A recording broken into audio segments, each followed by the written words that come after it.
যাদের যুবসাথী প্রকল্পের টাকা এখনও ব্যাংক অ্যাকাউন্টে ঢোকেনি তাদের জন্য আজকের এই ভিডিওটি অত্যন্ত গুরুত্বপূর্ণ। কেন টাকা আসেনি এবং কি করলে আপনার অ্যাকাউন্টে যুবসাথীর 1500 টাকা পাবেন, এই গুরুত্বপূর্ণ কারণগুলি আজ জানিয়ে দিলাম।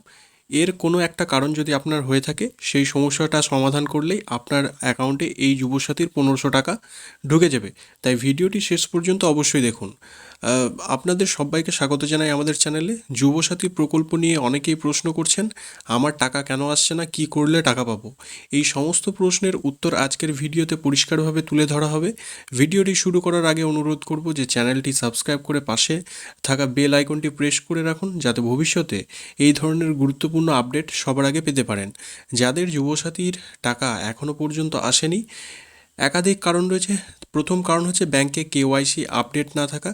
যদি আপনার ব্যাংক অ্যাকাউন্টে গত 2 থেকে 3 বছর ধরে কেওয়াইসি আপডেট না করা হয়ে থাকে, তাহলে কিন্তু ডিবিটি অর্থাৎ ডাইরেক্ট বেনিফিট ট্রান্সফারের মাধ্যমে টাকা জমা হতে সমস্যা হতে পারে।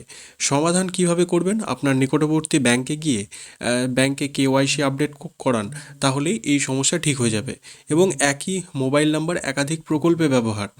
যদি লক্ষ্মী ভাণ্ডার প্রকল্পে যে মোবাইল নাম্বার ব্যবহার করছেন সেই একই নাম্বার যুবসাথী প্রকল্পেও ব্যবহার করে থাকেন, তাহলে টাকা পেতে একটু সমস্যা হতে পারে। এক্ষেত্রে আপনি সমাধান করবেন, প্রয়োজনে ব্লক অফিসে গিয়ে যোগাযোগ করে এই বিষয়টি জেনে নিন। 3 নম্বর পয়েন্ট হলো ব্যাংকে আধার ও মোবাইল নাম্বার লিঙ্ক না থাকা। অনেকের ব্যাংক অ্যাকাউন্টের সঙ্গে আধার ও মোবাইল নাম্বারের লিঙ্ক না থাকলে ডিবিটির মাধ্যমে যে টাকা জমা করার প্রসেস সেটা সমস্যা হচ্ছে। এই সমস্যার সমাধান করতে আপনাকে অবশ্যই আপনার ব্যাংকে গিয়ে আধার সিডিং এবং মোবাইল লিঙ্কিং সম্পন্ন করুন। এবং এই বিষয়টি আপনার ঠিক করে নিলে কিন্তু আর কোনো সমস্যা হবে না। 4 নাম্বার, অন্য সরকারি প্রকল্পের সঙ্গে তথ্যের অমিল। যদি পশ্চিমবঙ্গ সরকারের অন্য কোনো প্রকল্পে ব্যবহৃত তথ্যের সঙ্গে যুবসাথী প্রকল্পের তথ্য অমিল থাকে, তাহলে যাচাই প্রক্রিয়া দেরি হতে পারে। সমাধান কিভাবে করবেন? না, সমস্ত তথ্য একরকম আছে কিনা তা নিশ্চিত করুন এবং দুরকম বা বিভিন্ন রকম থাকলে সেগুলি ঠিক করার চেষ্টা করুন। অনেকের কমেন্টে জানাচ্ছেন যে এসএমএস পেলেও টাকা পায়নি। অনেকের মোবাইলে টাকা পাঠানোর মেসেজ এসেছে কিন্তু ব্যাংক অ্যাকাউন্টে টাকা জমা হয়নি। এক্ষেত্রে আপনার করণীয় যে এপ্রিল মাস পর্যন্ত অপেক্ষা করুন। এরপর টাকা না এলে বিডিও অফিসে যোগাযোগ করে প্রয়োজনে নতুন করে ফর্ম ফিল আপ করুন। সেই ফর্ম ফিল আপের ডেট আবার হয়তো শুরু হবে, বা যেহেতু আপনি একবার সাবমিট করেছেন, পুনরায় এই বিষয়টি নিয়ে একবার বিডিও অফিসে কথা বলবেন। কোনো এসএমএস না পাওয়া, যদি কোনো মেসেজ নাই আসে আপনার মোবাইল নাম্বারে, তাহলে আপনার আবেদন এখনও হয়তো যাচাই পর্যায়ে থাকতে পারে, অর্থাৎ আপনার ডেটা এন্ট্রি হয়নি কম্পিউটারে। এক্ষেত্রে আপনার সমাধান যে এই এপ্রিল মাস পর্যন্ত অপেক্ষা করতে হবে এবং তারপর বিডিও অফিসে গিয়ে যোগাযোগ করুন।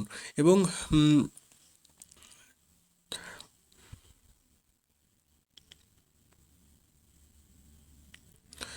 লক্ষ্মী ভাণ্ডার প্রাপকদের ক্ষেত্রে যদি কোনো মহিলা লক্ষ্মী ভাণ্ডার প্রকল্পের সুবিধা পেয়ে থাকেন, তাহলে সাধারণত তিনি যুবসাথী প্রকল্পের সুবিধা আর পাবেন না।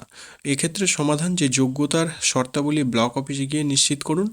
এবং এর পরের সমস্যা যে ফর্ম ফিল আপ করতে না পারা, যারা যুবসাথীর প্রকল্পের এখনও পর্যন্ত ফর্ম ফিল আপ করতে পারেননি, তাদের জন্য ভবিষ্যতে আবার দুয়ারে সরকার ক্যাম্প বা বিডিও অফিসে ফর্ম নেওয়ার বা ফর্ম জমা দেওয়ার সুযোগ হবে। সেক্ষেত্রে ভোট হয়ে যাওয়ার পর এই বিষয়টি আরও পরিষ্কার হয়ে যাবে, তাই পরবর্তী ঘোষণার জন্য অবশ্যই নজর রাখুন। এবং এপ্রিল মাসেও টাকা যাদের আসেনি, যদি এপ্রিল মাসের মধ্যে আপনার অ্যাকাউন্টে 1500 টাকা না আসে, তাহলে ধরে নেওয়া যেতে পারে যে আপনার আবেদন পুনরায় যাচাই বা সংশোধনের প্রয়োজন রয়েছে বা কোথাও কোনো সমস্যা রয়েছে।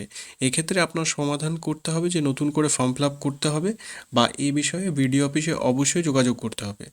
অনেকের প্রশ্ন যে কৃষক বন্ধু প্রকল্পে যারা টাকা পাচ্ছেন তারা কি পুনরায় যুবসাথী টাকা পাবেন কি না। এই এটা নিয়ে ক্লিয়ার জানানো হয়েছে যে অনেকেই মনে করেন কৃষক বন্ধু প্রকল্পে টাকা পেলে যুবসাথী প্রকল্পের টাকা পাওয়া যাবে না, কিন্তু এই বিষয়ে গুরুত্বপূর্ণ তথ্য যে এই বিষয়ে কোনো অফিসিয়ালভাবে কিন্তু এখনও পর্যন্ত আপডেট পাওয়া যায়নি। অর্থাৎ কৃষক বন্ধু পাওয়া মানেই যে যুবসাথী থেকে বঞ্চিত হওয়া তেমনটা নয়। করণীয় তাহলে ব্যাংকে গিয়ে কেওয়াইসি আপনারা আপডেট করুন, সর্বশেষ এটাই। এবং আধার ও মোবাইল লিঙ্কিং এটি নিশ্চিত করুন, সমস্ত ডকুমেন্ট তথ্যের মিল রাখুন এবং ব্যাংক অ্যাকাউন্ট নিয়মিত চেক করুন, প্রয়োজনে বিডিও অফিসে যোগাযোগ করুন। শেষ কথা যে যুবসাথী প্রকল্পের টাকা না পাওয়ার পিছনে কিন্তু বিভিন্ন প্রশাসনিক ও প্রযুক্তিগত কারণ থাকতে পারে। তবে সঠিক পদক্ষেপ গ্রহণ করলে খুব শীঘ্রই আপনারাও এই সুবিধা পেতে পারেন। কোনো গুজবে কান না দিয়ে শুধুমাত্র অফিসিয়াল তথ্যের উপর ভরসা রাখুন। এরকম গুরুত্বপূর্ণ সরকারি প্রকল্পের আপডেট পেতে আমাদের চ্যানেলটি সাবস্ক্রাইব করুন এবং ভিডিওটি লাইক ও শেয়ার করুন এবং কমেন্টে আপনার জেলার নাম জানাতে ভুলবেন না। ধন্যবাদ, আবারও দেখা হবে পরবর্তী কোনো এক ভিডিওতে।